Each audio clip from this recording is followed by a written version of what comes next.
Aparat Polres Rembang mengamankan tersangka pelaku komplotan pembobol minimarket yang sudah sangat meresahkan. Aksi tersangka tergolong cukup profesional.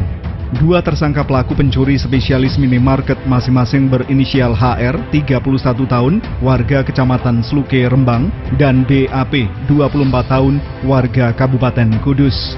Kedua pria yang merupakan teman dekat ini sudah 7 kali membobol minimarket Alfamart dan Indomaret di wilayah Kota Rembang. Rinciannya, 2 kali di Indomaret Pasar Banggi, 2 kali di Alfamart Gegunung Kulon, dan Alfamart sebelah barat Pasar Rembang.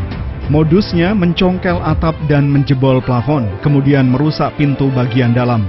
Sebelum beraksi, tersangka memutus kabel alarm minimarket supaya tidak menimbulkan kecurigaan warga sekitar.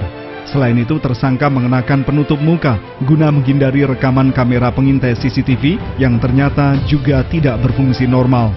Tersangka lebih suka mencuri rokok karena mudah dijual kembali.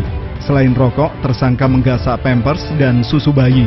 Mereka rata-rata memilih waktu dini hari, memanfaatkan situasi sepi. Kalau saya 7 kali ya. Sudah 7 kali. Jadi 7 kali membobol Alfamart dan Indomaret. 7 kali ya? Ya.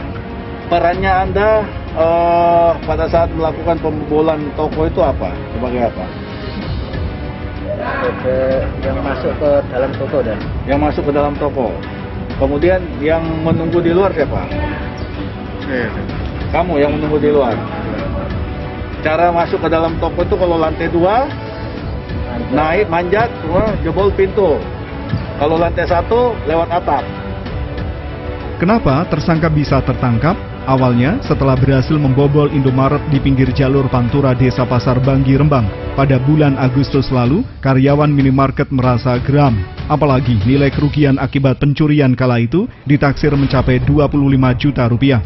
Mereka tiap malam sengaja tidur di dalam minimarket untuk menjebak tersangka karena dimungkinkan suatu saat akan datang lagi. Abdul Holik, kepala toko Indomaret Desa Pasar Banggi, menyatakan prediksi itu ternyata benar. Rabu, 2 September 2020, sekira pukul 2 dini hari, ia mendengar suara mencurigakan, kemungkinan atap seng dibuka pelaku pencuri. Yakin ada pencuri, Holik langsung menelpon atasannya dan aparat kepolisian. Ketika polisi tiba, mendapati mobil pencuri di halaman Indomaret, ditangkap 1 orang di dalam mobil, berinisial BAP yang berperan mengawasi situasi. Setelah itu menyusul dibekuk HR di atap plafon yang memilih menyerahkan diri. Percobaan pencurian untuk kali kedua di tempat yang sama akhirnya berujung penangkapan. Kapolres Rembang AKBP Kurniawan Tandi Rongre memastikan sudah menahan 2 tersangka pelaku yang mengaku beraksi sejak bulan Juni sampai September 2020. Tersangka dijerat pasal 363 KUHP dengan ancaman hukuman 9 tahun penjara. Mereka ini kan ketangkapnya setelah yang 7 TKP ini sudah lama waktunya. Yang baru kemarin ini itu tidak termonitor sama CCTV. 2 tersangkanya, 1 dari Kudus, 1 dari Rembang. Untuk sementara cuma 2 tersangka. Kurniawan Tandi Rongre menambahkan, polisi mengamankan barang bukti sebuah mobil sewaan untuk sarana mencuri, linggis untuk mencongkel atap dan pintu, serta barang-barang hasil curian. Kasus ini terus dikembangkan guna mengetahui kemungkinan tersangka pelaku lainnya.